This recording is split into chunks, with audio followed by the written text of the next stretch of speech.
Satria Kekasih Dewa dalam episode pertama dengan judul Kemelut di Kurawan bagian yang ke-6.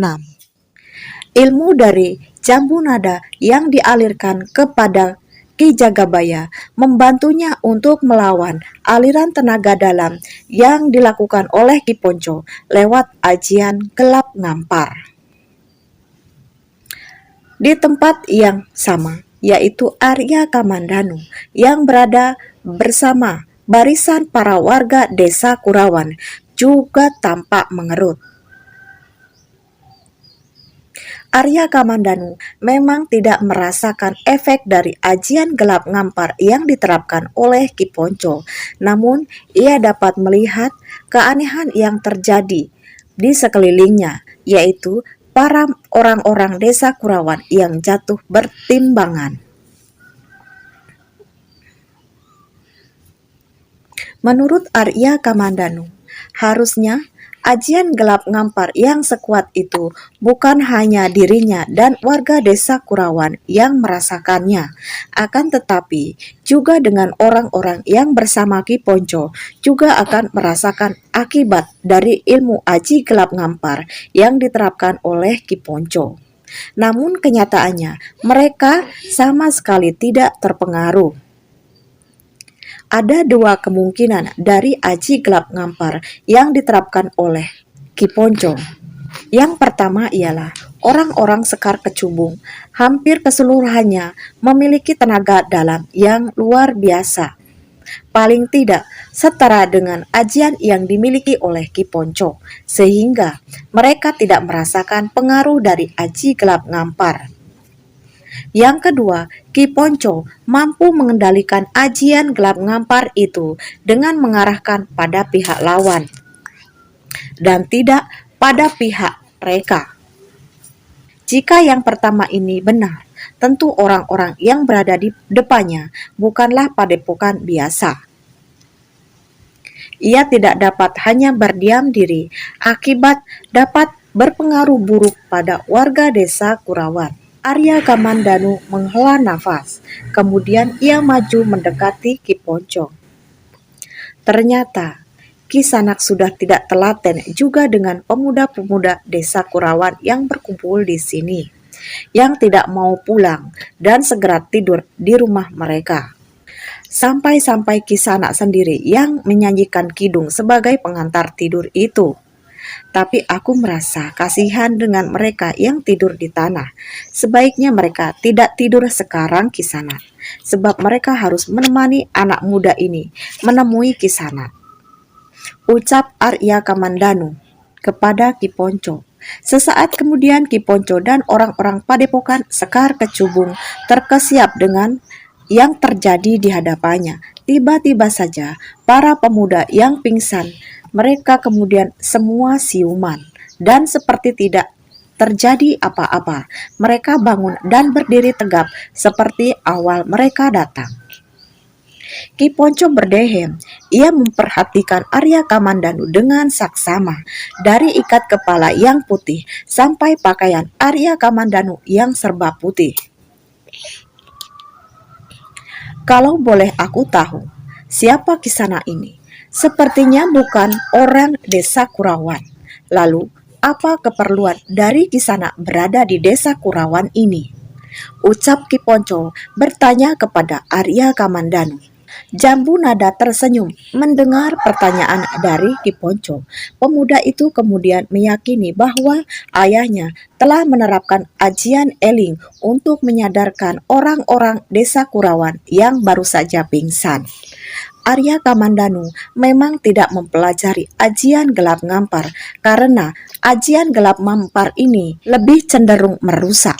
Arya Kamandanu memilih untuk mempelajari ajian eling. Sifat dari ajian eling ialah berlawanan dengan ajian gelap ngampar, yaitu membuat orang tersadar dari pingsannya atau dari kekeliruannya. Ajian eling ini dapat menahan ajian gelap ngampar yang diterapkan oleh seseorang, bukan hanya pada diri sendiri, tapi juga pada sekelilingnya. Tentu saja hal itu Untuk menerapkan ajian ini memerlukan tenaga murni yang tidak sedikit. Beliau ini adalah Arya Kamandanu Tuan, ayah dari anak muda yang Tuan sebut sebagai anak ingusan.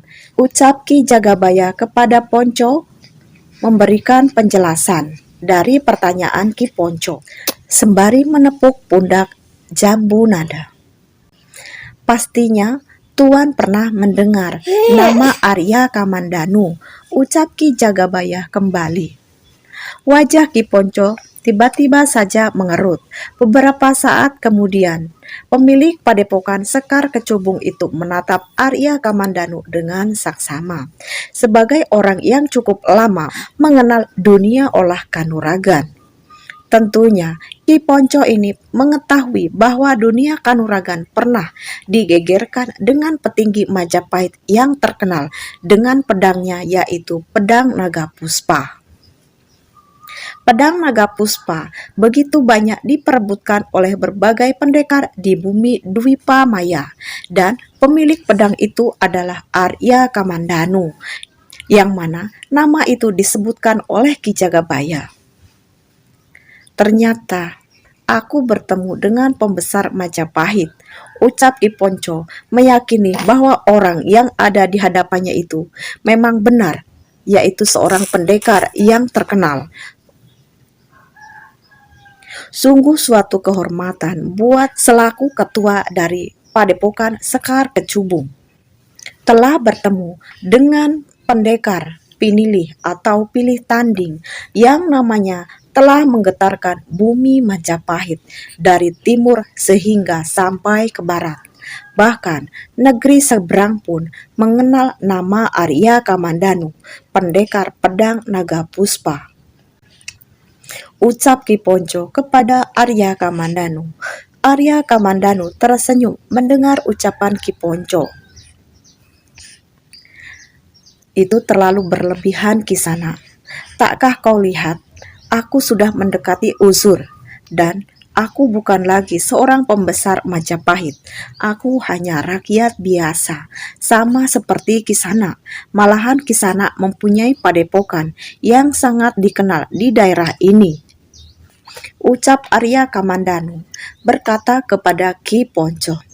Ki Ponco tertawa lirih, kemudian kembali berkata, tapi di manakah pedang yang pernah menggegerkan Majapahit itu, Tuan Arya Kamandanu? Pedang yang menjadi dambaan pendekar di masa itu, tanya Ki Ponco kepada Arya Kamandanu dengan perasaan penasaran. Pedang itu sudah tidak bersama denganku lagi, Kisana. Bukankah kita yang sudah tua ini tentunya tak pantas lagi membawa benda-benda seperti itu, jawab Arya Kamandanu. Mohon maaf, Guru, tiba-tiba saja Pragolopati datang menghampiri Ki Ponco. Aku sudah tidak telaten dengan basa-basi ini. Mohon izinkan aku masuk ke pedukuhan ini untuk mencari Utari.